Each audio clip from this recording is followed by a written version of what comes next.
What is it like to live in a haunted home at an early age, having paranormal encounters on a regular basis? Are ghosts and hauntings really something to fear, or can we learn to effectively deal with these kinds of experiences?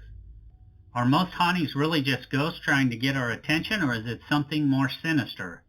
Is television, Hollywood, and religion to blame for why so many people are afraid of ghosts and paranormal activity?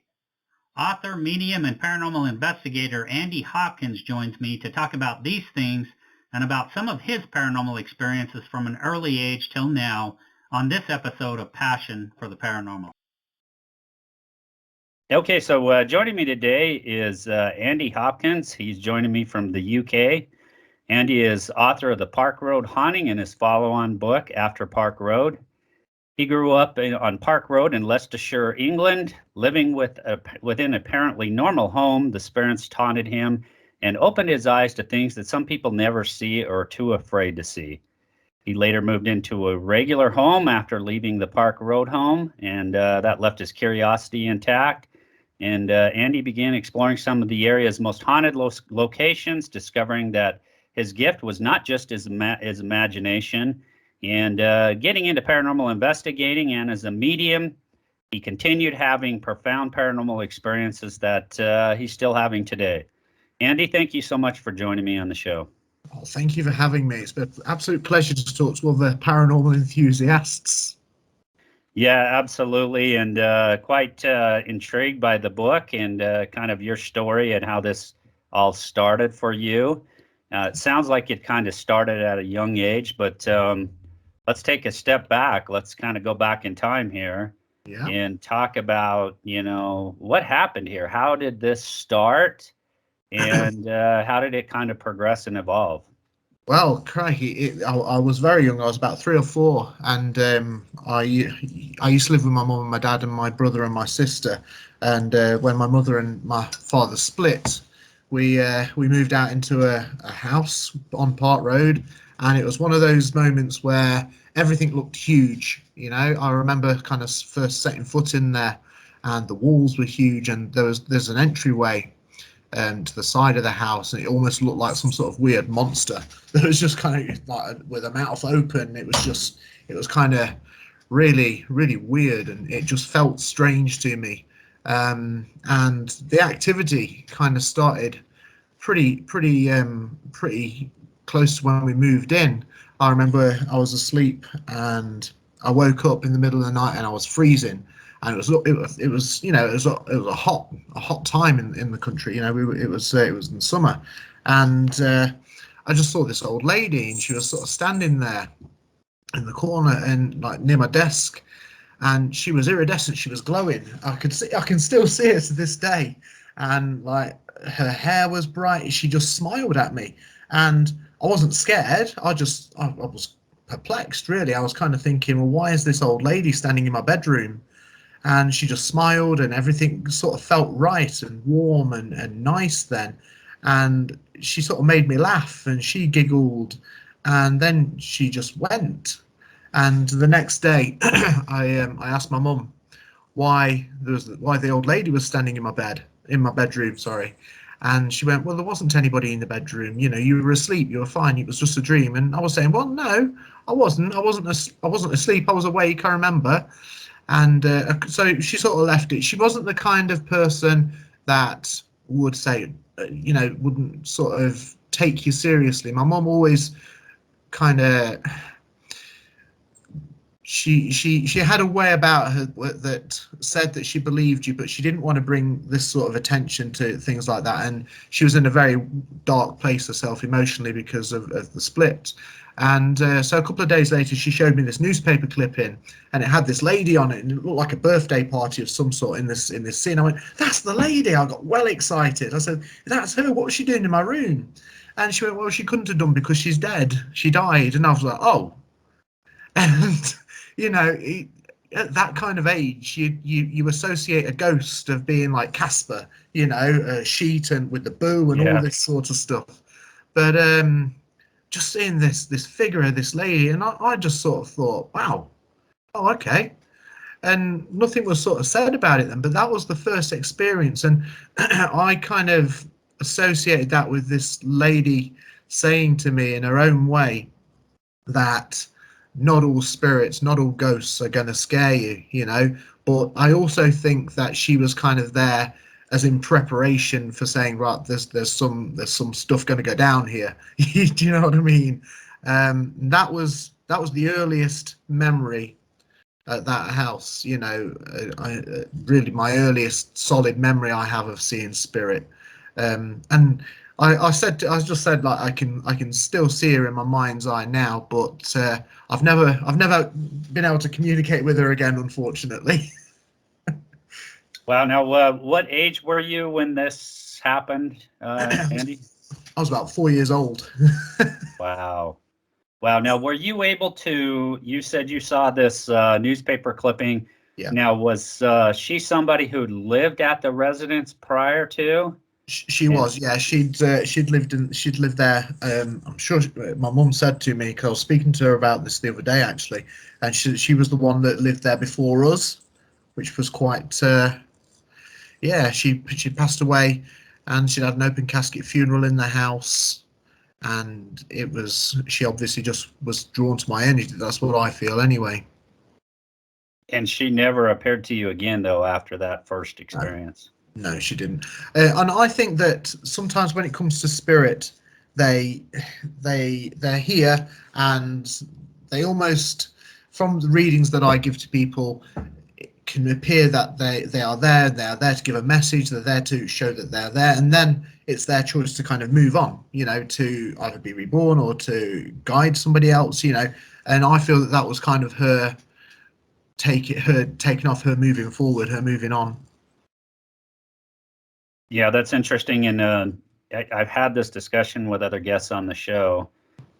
So when you're experiencing what we would call a ghost, do you think that she was perhaps lingering around and hadn't moved on yet? Or did she just maybe... So you always wonder, are they coming back just to say hello and they have already moved on? What was your sense on that experience? I think she was being nosy, to be quite honest. You know, I think she was kind of, you know, because she passed away in her home, you know, and then all of a sudden these new people are coming into this home, and I think that she was sort of more curious to see who was moving in. Yeah, that would make sense. Now, did she verbalize anything to you when she appeared? No, it was just her presence. You know, I think all spirit work in different ways. You know, every reading I give is always different. You know, every spirit that I connect to, even sometimes my own spirit guides, they all appear in different ways, or they'll communicate in different ways. But this lady, it was her presence. She was there, and it was just a smile, and just it was all emotion, because I felt how cold it was in the room at first, you know, and then all of a sudden she was there, and my mind had forgot about the cold, and it was just warm, and it was comforting, and I just went back to sleep. It was lovely. Yeah, and I guess in some way, maybe you're kind of fortunate to have that experience initially, because it sounds like it was a positive experience. Yeah. Didn't scare you. Now, let's progress on. What about the next experience? Was it a lot different? Yeah, it was very different. The house was strange, and you know, not in a way that's always depicted in the movies and whatnot, but it was strange. There was often footsteps, and it was solid kind of thud thud thud along the landing, the hallway between the bedrooms, and we'd all sort of look up in unison, like me, my mum, and my brother and my sister. And I remember my sister, who still today is quite scared of this stuff, but she looked at my mum, and my mum just looked at her and looked at us, and she just smiled. She went, "It's the house, don't worry," you know. And we'd all sort of just let that go, but it would always happen, and then we'd hear somebody walking down the stairs and look. And I remember my mum said that, "Oh, it's your brother," to me one time, and my brother was in the other room at the table, so it wasn't. And I remember, because I was the youngest. My brother was 7 years older than me. My sister was 4 years older than me, and so I used to be sent to bed early. And at the time, I'd share a room with my brother, and the carpets in the house were always thick, though, and there were heavy wooden doors in the house, properly made, as I'd like to say. And I was in my bed, and I hated the dark. I just had a fear that there was something happening or there's something wrong. And the hallway light was on, and I could see the hallway light going, sort of shining through the crack in the door, which was always a comfort. But then I heard footsteps walking along the hallway again, and I shouted for me mum. Nobody answered. And I shouted my brother and my sister. Nobody answered. And then all of a sudden, I hear the door sliding over the carpet, and I see the door start to open up. And I'm thinking it's my brother. It's got to be my brother. And I shouted him again. Nobody was there. And all of a sudden, this shadow, and it was solid. It was just like a black mass walked through along the wall, and I just went freezing cold, and I was frozen. It was, even today thinking about it, I've got goosebumps thinking about it. And it went across the wall. It reached the curtains. The curtains started to move. I think with him and my brother, he was a big Star Trek fan as well, and he had these pictures on the wall, these posters. This thing would come around, this shadow came around a poster, and it looked like the face was coming out of this poster. It was kind of like this thing knew, and it fed on my fear. It knew that I was aware of it. It knew that I was cacking myself. It knew that I was scared. And the more and more scared that I got, the stronger this thing appeared. There was a chest of drawers near the chimney breast on the against the wall, against the far wall, and as it went behind there, the drawers started shaking. The drawers started to ever so gently just ease out.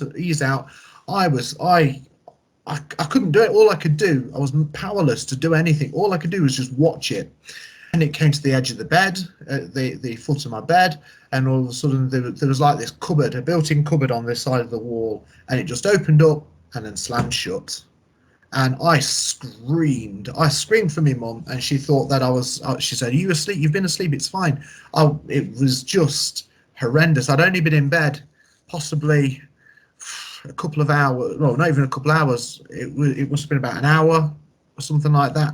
It was just there. It was just solid, and there was just no way to explain it. It was a full dark black mass. It was just horrendous. And I think after that occurrence, it just knew, and I felt this laughter in my head whenever I'd sensed this thing around, and it just knew that it was getting what it needed from me. And what I say to people who experience this today is the more fear, the more it scares you, the more fear, the more anxiety that it feeds it. Like attracts like in life, If you go to coffee with a real person and they're all grumpy or they're miserable, you go away feeling that. Do you know what I mean? And yes, absolutely.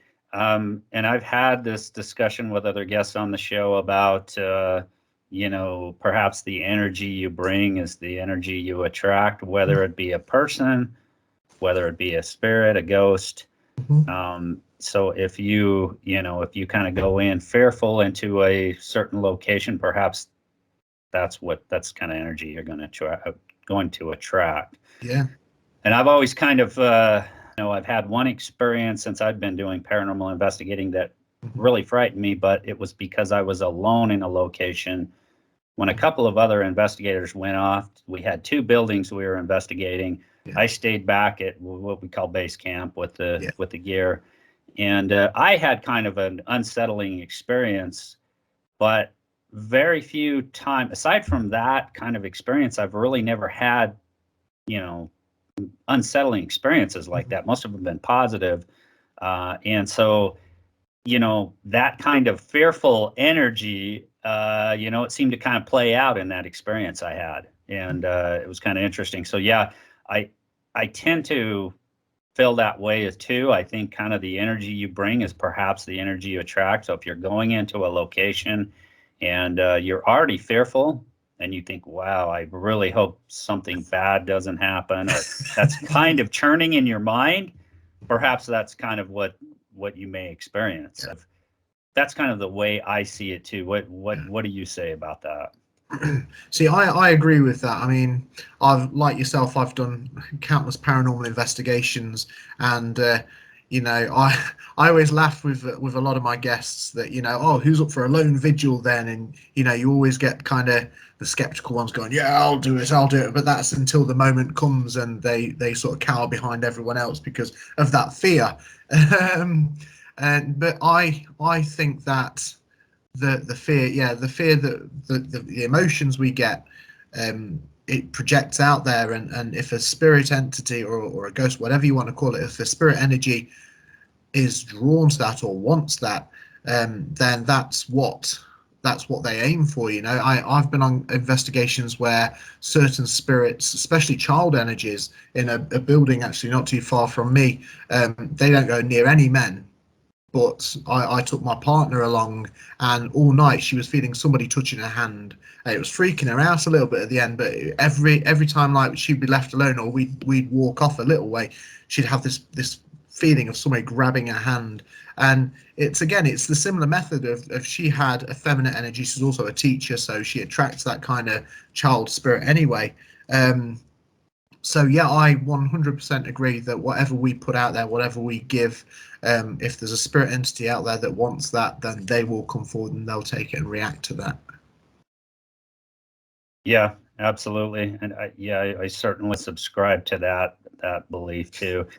Getting back to the house, and what you experienced there. Now, you had other family members. I guess the good thing is you had other family members that were experiencing things too, right? I mean, you had brother and Yeah. sister that were experiencing things. Your mother was. So that had to be at least kind of reassuring that you weren't the only one experiencing activity, correct? It was. I mean, the only problem with my family at the time, my brother, we never had a great relationship, so he never openly kind of spoke to me about the things that he'd experienced. It was obvious from the looks he'd give when we were hearing the noises or when things would move or anything like that, that he was experiencing them too.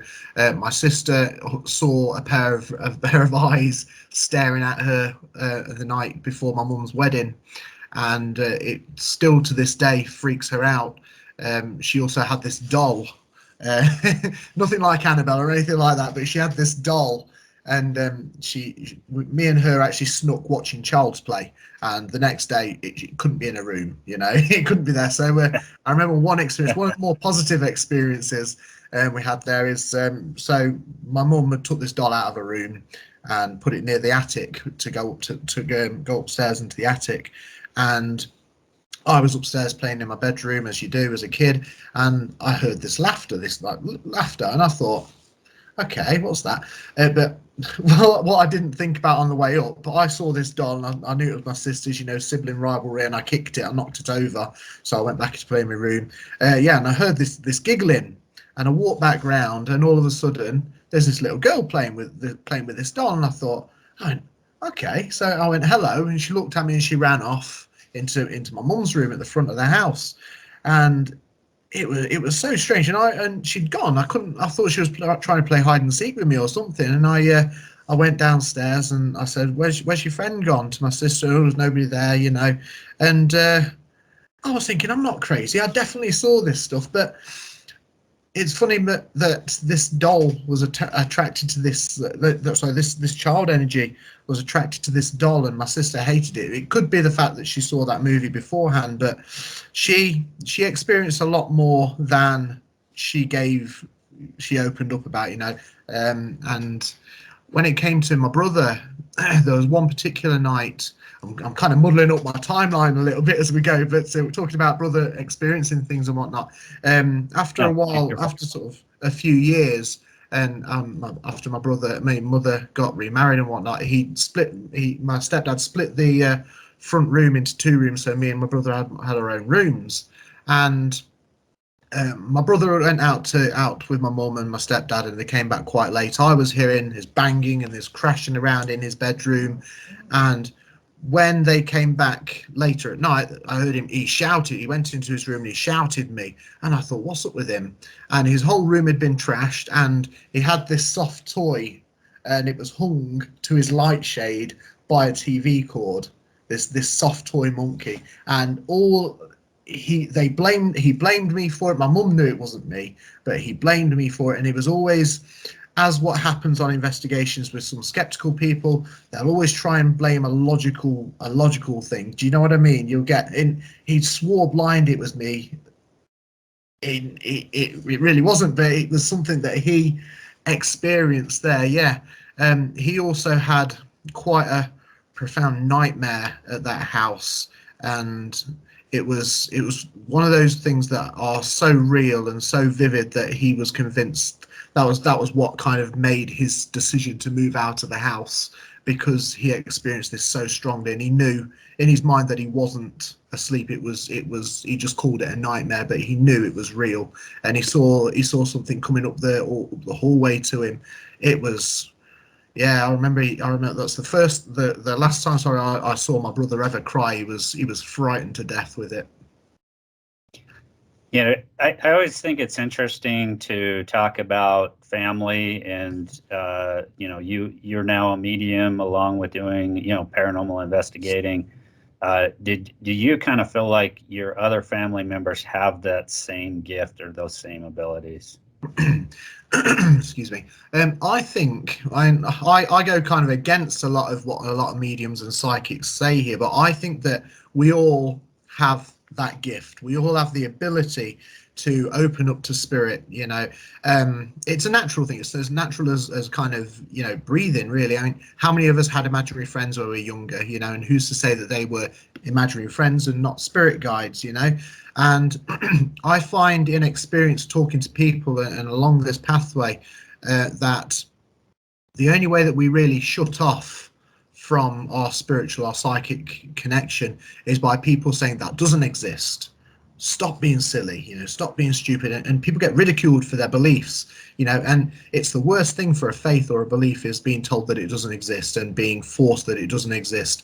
It's either that or we're afraid of it, you know. That's kind of, I tell these stories, and like people that have contacted me about my book, and they say, is that what you went through? How did you survive that? And you know, it's, I wouldn't have been able to stay there, and it's the fear can go so deep, and people even try and convince themselves, and before you know it, they shut off. It's funny that my mum in those days, you know, she joke about it occasionally when she'd had a glass of wine, you know, or she'd watch scary movies and stuff like that. But she'd never, until sort of later on in life, she never really discussed what she believed and what she thought about it. But nowadays she comes on ghost hunts with me. You know, she comes along on ghost hunts with me, and you know, she's really open to it. So I do feel that all of us have that belief, but not all of us use it. Yeah, that's an interesting way to put it. You know, that perhaps we just turn it off, and you know, today it seems a little bit more people with all the shows and you know, stuff that are out there. I think it's kind of it's kind of a double-edged sword, I think, sometimes, but because a lot of these shows play on the fear of the paranormal as well. On the other hand, it kind of opens the conversation. I think more and more people out there feel, you know, empowered to share their story, to talk about it. Whereas say 20, 30 years ago, yeah, seems like people were a lot less willing to talk about it. So I guess from that perspective, maybe it's a good thing. But what's kind of your sense on that? I mean, do you feel like people are much more open to the subject or much more willing to reach out to you based on your experience, and are you kind of encouraged by that?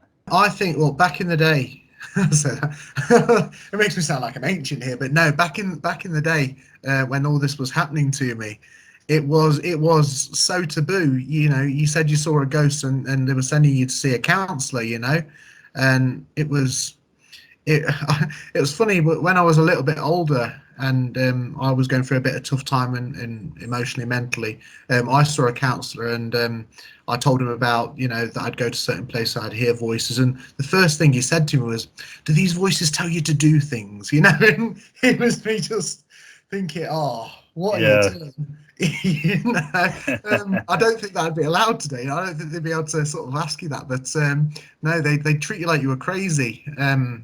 My granddad, bless him, he always said that it was always the living that would scare you, that would hurt you, not the dead. You know, and he always had a fond way of kind of putting things.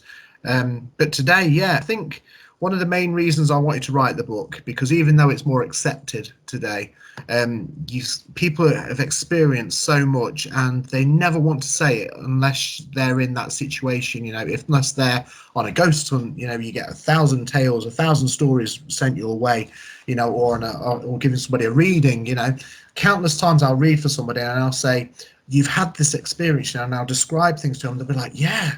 I said, well, why didn't you say anything? Because I'm not crazy, you know, because I'm crazy. That's what people think. And that's what I wanted with my book. I wanted people to feel that they could say things and tell these tales without ridicule. What I teach spiritual development. I have a development circle, and I do workshops and whatnot.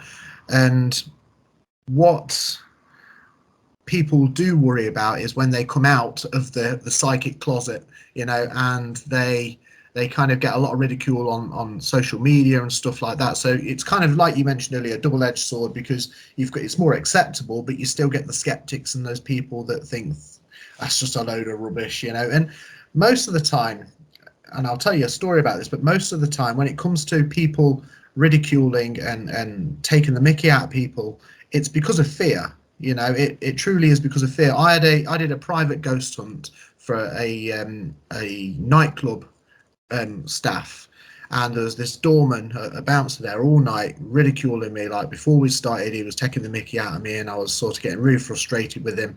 I was doing a medium walk around the cell area, because it was an old prison, and he was really doing my head. And I don't normally snap or bite at somebody, but I said, right, you don't believe in me, do you? He was like, no, like this. And this guy was sort of 7 foot tall and looked more like Dwayne Johnson than anything else. But it's like he just said, yeah, definitely, just like The Rock. And he was like, no, I don't believe in this rubbish. I went, what are you here for there? He goes, it's fun, innit?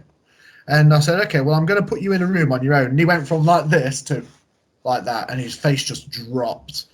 And I said, no, you don't believe. I said, so I'm going to put you in this room, and you will all the people in the background going, go on, like this. And he couldn't back down from a challenge. Bloody hell. So I put him in this room, and I said, right, there's a little lady in there, and she's a bit promiscuous. You know, she's a little bit of a flirt and whatnot. And I said, she'd love you. He was like, all right then. And I said, so I'm going to leave you in here. I'm going to turn the lights out. He went, what? So turn the light out. Went back to the group. I was talking to them, and we heard the loudest scream I have ever heard. And this guy comes busting out the door, running up to us. Who did that? Somebody in there! And somebody had touched his backside, and he was cured of his skepticism that night. But yeah, skeptics they're always the loudest screamers. Yeah, that's funny. Yeah, and it's interesting you mentioned the skeptics, because that's kind of the angle I started from. Yeah. And when I say a skeptic, I don't mean that I ruled it out as a possibility. I just had never really had too many experiences myself. I think it was people sharing stories with me that always kind of piqued my curiosity, and I always, I said, well, I haven't experienced this stuff. But so you're open-minded, not skeptical, really, then? Yeah, I mean, it's kind of, hey, I'm not sure. Yeah. You're kind of on the fence about it, and then, as the shows came out, I think it kind of, intrigued me a little bit more. Yeah, maybe there is something to this, and that's when I kind of started to explore it. And as I started to get into it slowly, more and more, I started to have some experiences. Mainly when I was investigating. I mean, I wasn't having experiences at home and such. But I think, we all have our own journey when we get to this. I think oftentimes it's more, you hear a lot more about people like your story, who they've had experiences when they're younger, and then they want to explore more and find out more. So, I mean, I guess I came from a little bit different angle, but yeah, I find the same thing too. I find the same thing, that oftentimes as people are fearful, and I want to talk about this fearful aspect, Yeah, because that's an interesting part of this. Why do you think so many people are fearful of it? What do you kind of feel? What's your sense of that? Why so many people are afraid of this stuff? Yeah, mainly it's because they don't understand it, and this is something that also makes them question everything. Life would be so much simpler if you knew that after life you just died, or you just went to heaven, or there's nothing after you died. And to have that idea of some other form, some force, people that you've lost still being around you and kind of checking up on you and being there, and you can't see them. You can't control spirit. At the beginning of every psychic night that I do, or at any ghost hunt I do, I always say I cannot guarantee what will happen.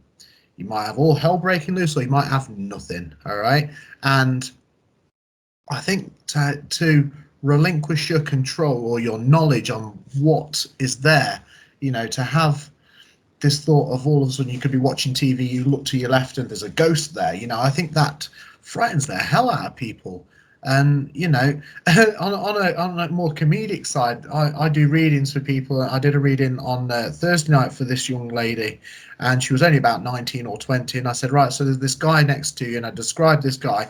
I said, he's always with you. I gave the messages and whatnot, and it turned out to be her uncle who died in a car crash. And I said, I said, he's there. He doesn't mean you any harm. I said, you might feel him around a little bit, but, he's kind of standing back and he's just wanting you to make your right choices. And he went, is he there when I'm in the showers? Well, it is that sounds like a logical thing to ask, considering the circumstances. But it's kind of, it kind of it's not the first time I've heard it, but it just made me laugh because she was so serious about how she said it, and I sort of, in how I picture it is they see us in the same way as we see them. So if we want them to see us as we are like this, then they'll see us like that. If we want them to see us more as energy, then they'll see us more as energy. I think there's kind of a default setting. Like, have you ever kind of, I don't know, been on an investigation, everything's fine, but all of a sudden you see somebody to your side there. That's your default setting, where you've all of a sudden been on the same wavelength as this spirit, and you've seen them, but then when you've realized it, your wavelength changes and they've gone. Yeah, that's interesting because and it kind of goes back to what you said before. Are we open to it? Mm-hmm. Are we just going to shut it down? And that may be that kind of fear response, right? We just say, well, that was kind of fearful or frightening, so I just shut it off. Yeah. Or your mind, I deal with this a lot. I have an experience, and then later on that night or the next morning, I'm trying to talk myself out of it. I'm trying to say, maybe your mind was playing tricks on you. So I deal with that aspect of it too. And then I have to kind of go back and evaluate and say, and there's been some experiences that I've had. I said, there's no way that was my mind playing tricks on me. Yeah. Because I've had audio that's backed up some of these experiences. Yeah. I've gotten a voice, an EVP when I'm, all of a sudden felt like I was touched or had some energy. So there's even there's some evidence behind it that something did happen, but it's this game your mind plays with you. Sometimes it says, now you didn't really experience that maybe your mind's just playing tricks on you. And I don't know if you kind of had that experience as well. Yeah, I think I'm always after more. It's funny because we go on some ghost hunts and with guests or people that haven't really done a lot, and they'll all of a sudden hear like a tap or a tap in response to, it goes back to the old early stages of ghost hunting where you say, all right, tap once for yes and twice for no, and they respond, and that's fascinating for people. But to me, in being, all my adult life has been paranormal investigations and ghost hunts and mediumship, and that kind of it's not enough for me anymore, because then I'll similar to what you just said there, I'll sort of get back and I'll be having a coffee in break and stuff, and I'll be thinking, but was that something? Was that really this? Yeah, it was responsive. Was it an intelligent response? But was it somebody? Was it a guest sort of doing a crafty bit of a knock on the side, or I. But I think that's a healthy thing, because having that healthy skepticism keeps us all honest, and it keeps us all striving for more. And who knows what technology or what is going to happen in the future that lets us see this kind of stuff physically, and then we're going to kind of look back and thinking, bloody hell, I was excited about a shadow, I was excited about being touched. It just, to me, I think you need a healthy dose of skepticism, because if you looked at everything that we do or everything that we see and experience as paranormal, then who's to say that we're not making it up? I always say that for a true believer, hand on heart, true believer, I could go ahead and I could say there's a rubber chicken named George and he's squeaking to you, or I could just make up anything and they'd believe it. But for a true skeptic, I could tell them every single detail of every single person that's passed that they know, and they wouldn't believe it. So I think you have to, even working as a medium, I have to be in the middle. I believe in spirit, whole heart. I couldn't not with my life, but I still am skeptical, especially when I work with different people. Yeah, I tend to agree with you there, Andy. I think we have to have, and especially in the paranormal field, we have to have, that kind of objective mindset, if you will, as you're going into a location that, if you can rule out those knocks or noises that may be part of a normal, noise. Yeah. There may be an explanation for it. Perhaps it's the HVAC system in the building, or, the heater's kicking on, there's a draft.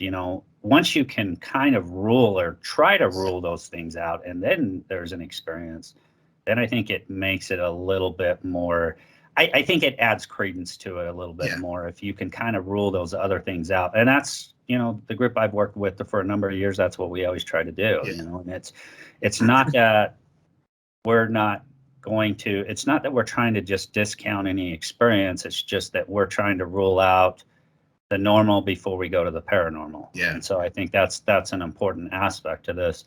Like you said, and I'll give an example here. I was doing a school one time, and one of the people that worked there was with us, kept saying she had really, really strong feelings, like someone is watching, and a lot of other people have reported these weird feelings in this one location in the gymnasium.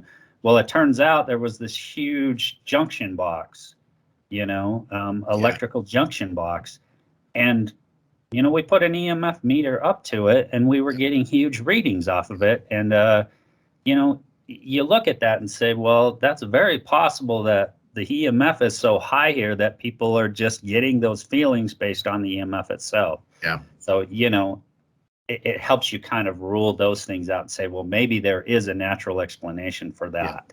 Yeah. And I think that's healthy as well in the paranormal field to at least first try and kind of rule out the normal before you move to the paranormal. So I want to get back to the house a little bit, and your experiences there. So you had that one frightful experience you talked about.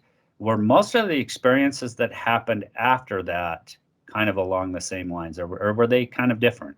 No, they were all pretty terrifying. To be fair, that like we were going back to the energy side of things. When energy is good, things can be a little bit better. And before my mum got remarried, one of the major kind of things that happened at Park Road. She was dating this guy.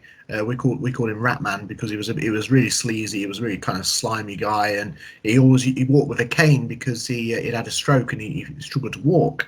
But there was this one particular night, and I was in bed, and I heard my mum come into the house crying. Immediately I was sort of jumped up, and I was like, what's happened here then? And I looked outside, and here was Ratman coming down and banging his cane on the door, threatening to kill us all.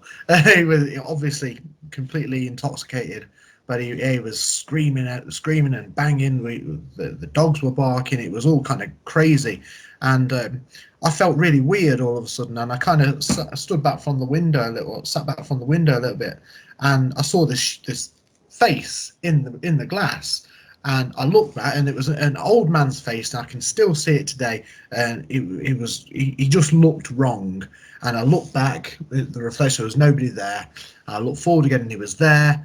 And then my bed starts to shake, and I'm thinking, what the hell is happening here? I look back, and I can see this guy holding onto my bed and shaking the bed. And I look back, and he wasn't there. In my head, I was just panicked because he wasn't there, but he was there in the reflection, and it was horrible. I lay back in bed and I covered myself up. I was pulled out of bed, which I didn't think was possible.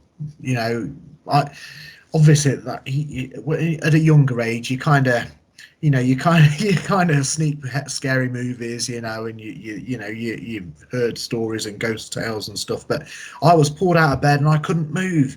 You know, this thing had got me, and all of this was going on while my mum's boyfriend was banging on the wall, on the door downstairs.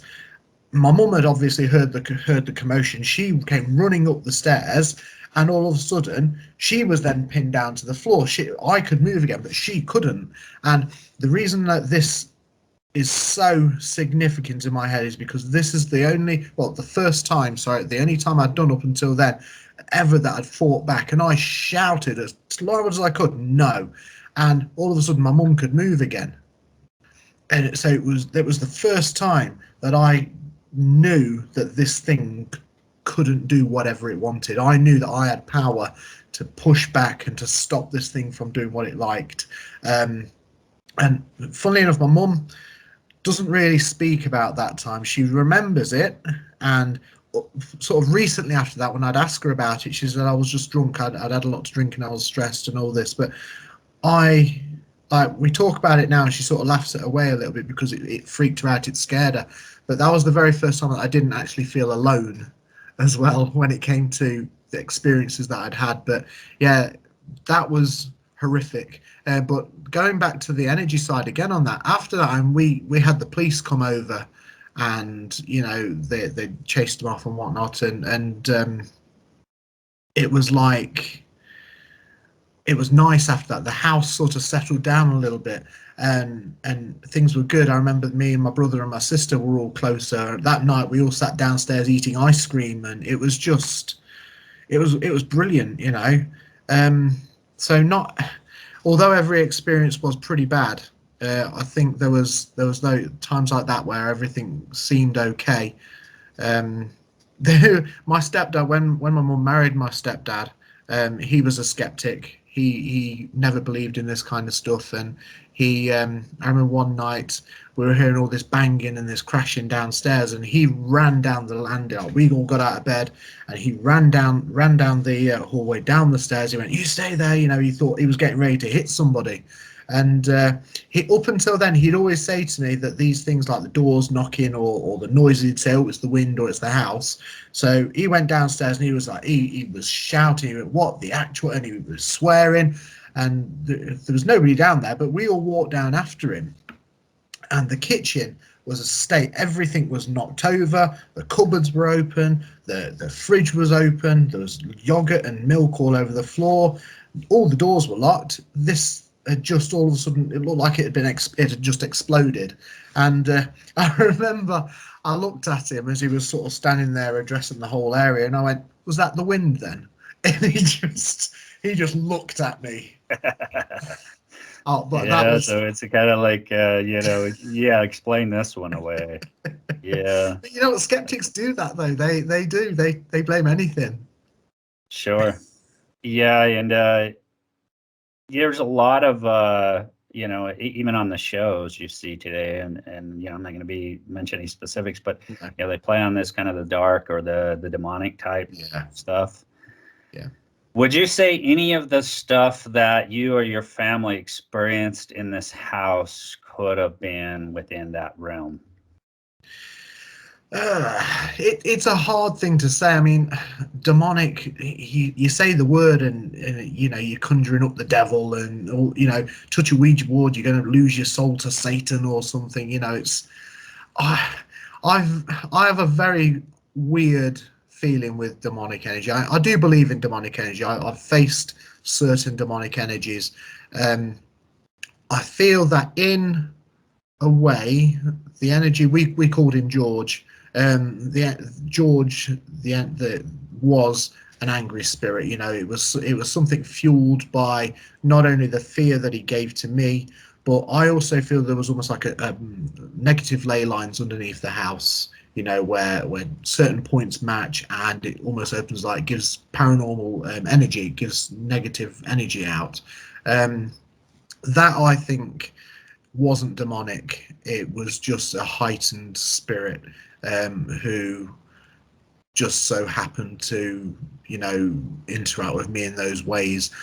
I think it's hard because part of me sort of thinks, "Are you crazy, mate? You know, this has got to be something worse." But no, I afterwards I experienced a lot more negative energies, not that affected me personally in those ways, but I experienced in the old asylum something throwing things at me, you know, and not only that, but then later on, a few days later, I saw the same thing again. It was like it had followed me, and that was something that really scared me. I think that was something more demonic. I I do house clearances like house cleansing and stuff like that, and I did one today. And the lady, she messaged me earlier in the week, and she said, "I'm really struggling here. I've seen this, and this is happening, and that's happening." And I said, "Okay, you know." And I always ask certain questions because 9 out of 10 house cleansings are not anything nasty. They're nothing negative. It's normally spirit wanting to get a message through. Um, so I went to her house. It felt a bit weird, and you know, I said, so I connected with a lady next to her, and I literally said to her, I said, "So there's a lot of rows going on around here." I said, "There's a lot of change around you, and you're not feeling good." And she was like, I said, "That's what's causing the negative. That's what's causing that feeling." You know, but so many people message me, and they think they've got like Satan knocking on their door and stuff, you know. And it's the movies, it's the shows that we watch, and we have a show over here where we did have it was quite discredited for their people throwing things on their own, throwing things and forging staging things. And you know, I see like these guys, and they're like, "Oh, this belonged to so and so, and it's cursed," and you like, but it's not cursed. You're telling a story, and that feeds. You know, spirits aren't dissimilar to us in ways of they like attention. You know, I did a ghost hunt in Tamworth, which is quite close to me. It's it's called the Moat House. It's a place not far away, and there's this really old tower, and it's the oldest part of the building. And I did a Ouija board session, and it said, "The devil is waiting for you in the tower." And I was like, okay. I went straight to the tower. Nothing happened. So spirit like to cause that anxiety and that fear. You know, they're not dissimilar from us. They like that fear. They like that kind of. They like to be the attention. You know. Yeah, I always said if I die, it would be kind of fun to haunt people for a little while, before I pass on. You know, it would be, you know, I'd have a pretty good list of people. I think, you know, it almost seems like, hey, this could be kind of fun. You know, that probably sounds kind of twisted, but yeah. That's So funny you say that because I had a friend, and she's always ghost hunted with me, and she said to me a few weeks ago, actually, on social media, she went, "I've come to the realization that I'm never going to get rid of Andy. It's just because I'll always haunt." And yeah, I think it'd be pretty fun, to be fair. heck yeah, I think it would be. So you know, perhaps some of these ghosts or spirits, however you want to call them, they kind of like that trickster, and that seems to happen. You know, had friends who said they believe that there was kind of a trickster spirit, nothing malevolent, you know, just kind of a trickster type. I call them hitchhikers. When I do a reading for somebody, and let's say a spirit will come through, and they'll say so much random rubbish or stupid things, or they'll come through on the Ouija board and they'll say, "This is God," or something like that. And I'll just say, right, well, that's obviously a hitchhiker. If I had a pound for every time I've spoken to God on the Ouija board or the devil, I'd be a rich man. So Andy, do you kind of get the sense that some people also, their experience in activity oftentimes make that leap far too fast?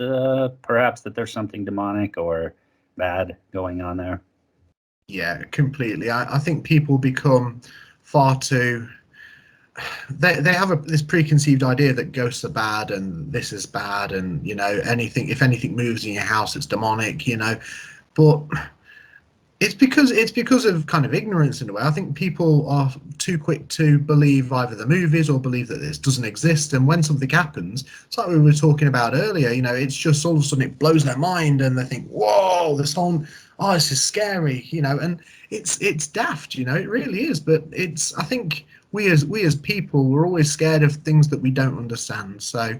Yeah, I think people just jump to the worst case scenario. It's exactly the same as if somebody's poorly and they Google their symptoms. First thing that comes up, it's cancer or you're gonna die. It's if you Google ghost stories, there's never a well, you have to really scroll down for something like Casper the Friendly Ghost. It's always kind of possession or demonic. It's what sells, isn't it? That's how it feels. Yeah, it's the unfortunate aspect of this. And again, I think, we talked about that a little bit earlier, is that, it's kind of get back to that double-edged story, that double-edged sword kind of thing. I mean, it does make the paranormal a little bit more normal in one sense because it's out there. The shows are out there talking about it. Mm-hmm. But then in another sense, they're playing on this fear aspect to people, and that seems to sell, and that creates ratings, and there's shows that play on that, so, and Hollywood plays on that, and in movies and that sort of thing. So there's the religious aspect of this one. I don't want to get into that too much, but that seems to come into play here, and then that Hollywood kind of hype with it as well.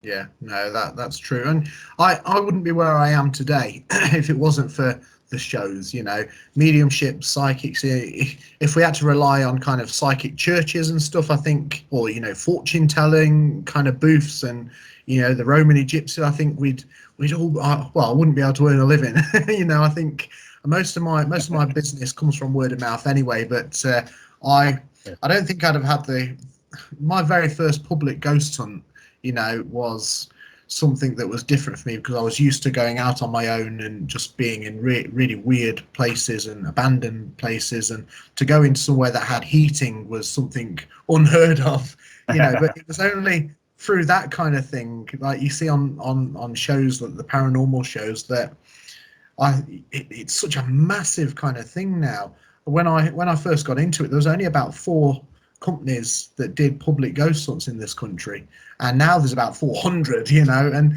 everybody's claiming to do this or that and we were talking earlier about kind of having a joke about, oh, we don't do as many as we used to, and I think a lot of it is because it goes the way of everything, does, like politics get in the way and people are just trying to overcut each other, so I think that it's a good thing because it's got people interested, but I think it's a bad thing because in a way they are trying to outsell each other, and I think one claims to be real, one claims that the other one's not real. It's just trying to cut each other up,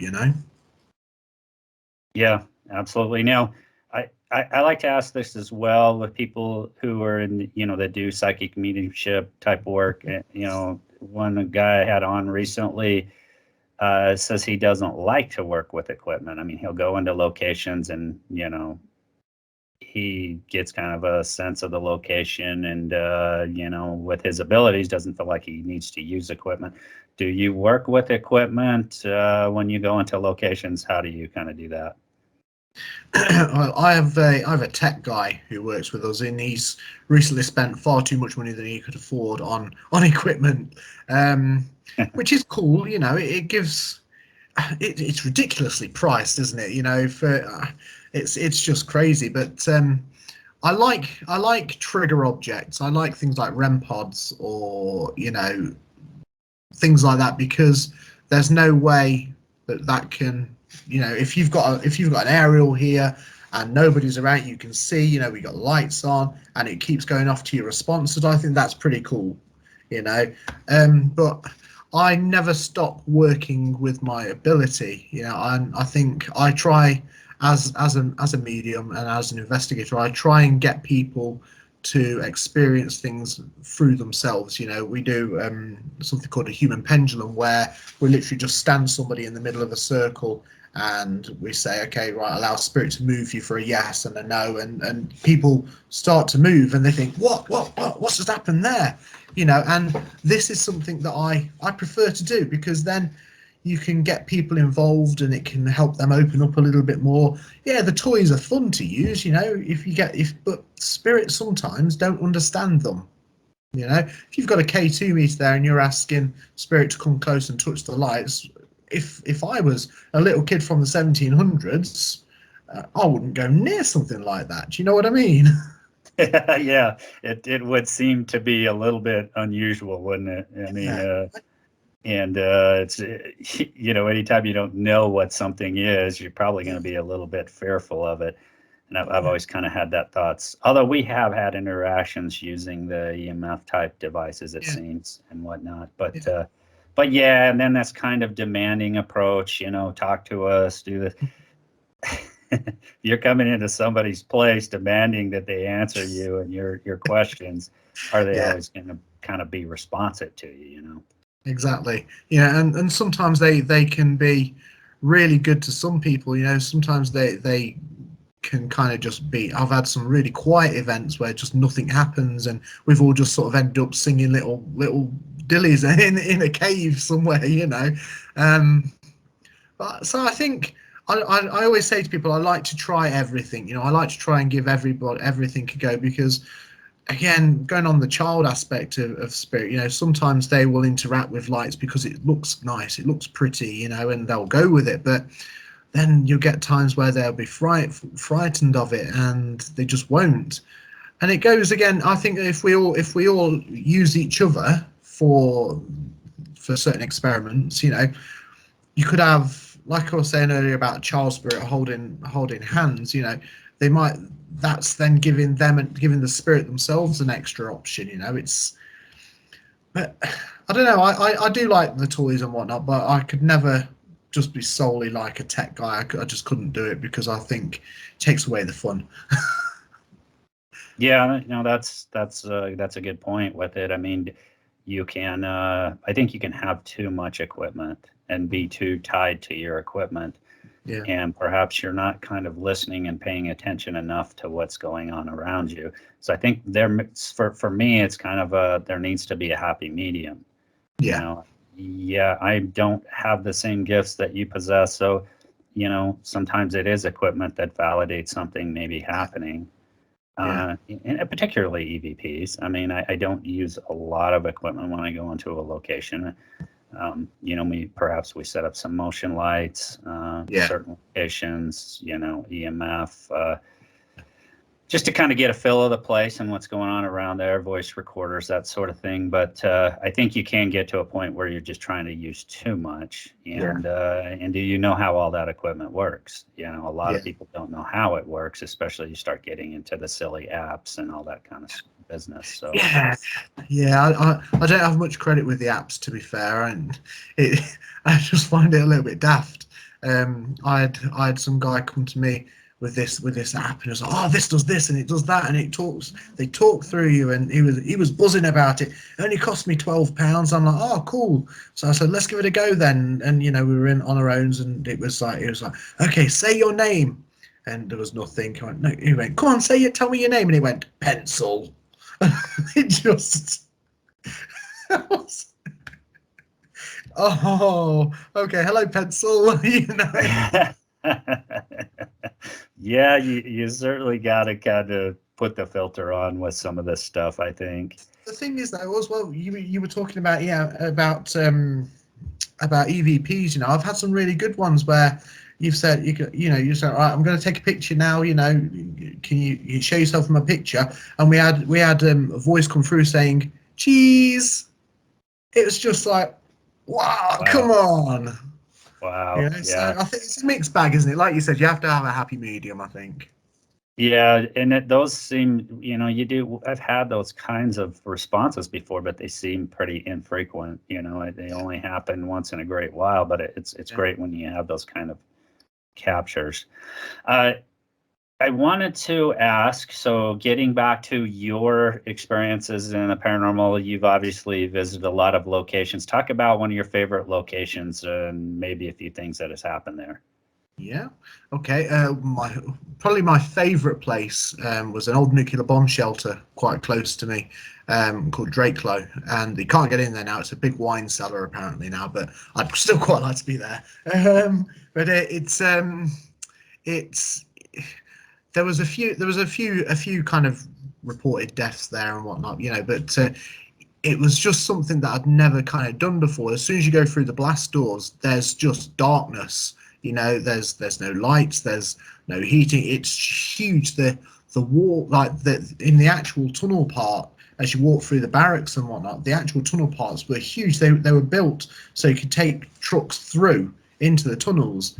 And I was down there with a group of guests one time during alone time where we could kind of wander through.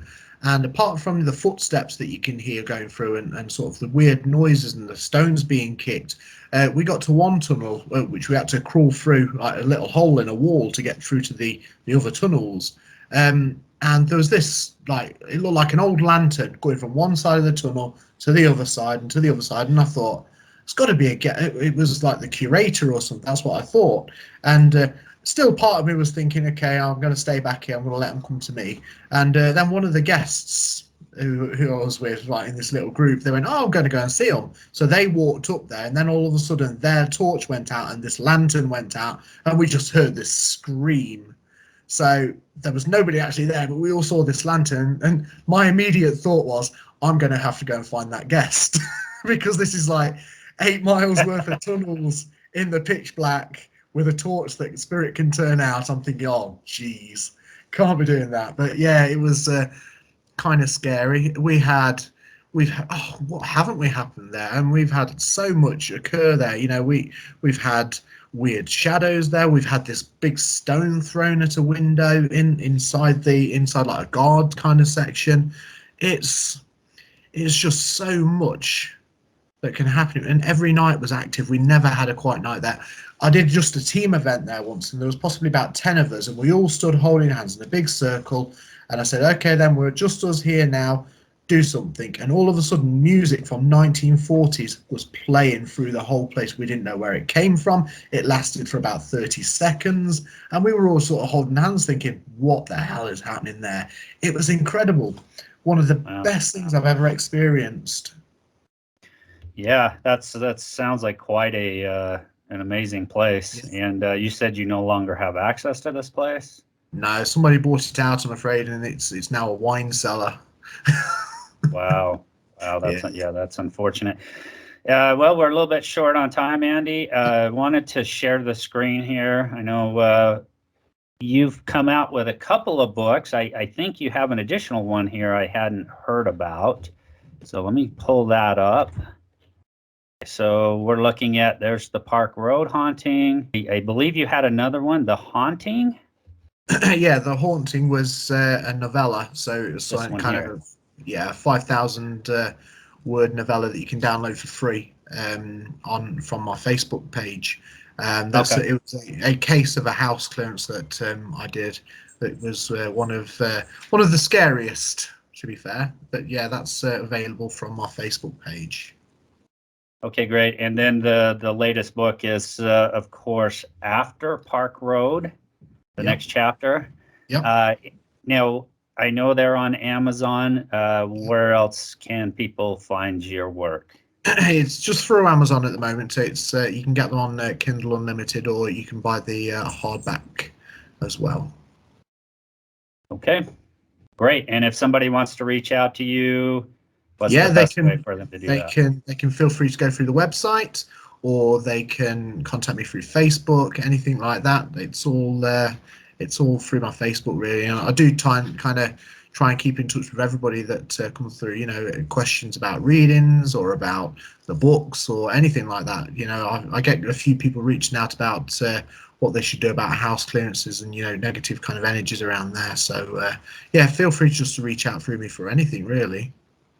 All right, great. Well, hey, Andy, thank you so much for. I know it's evening time, your time. Excuse me. Yep.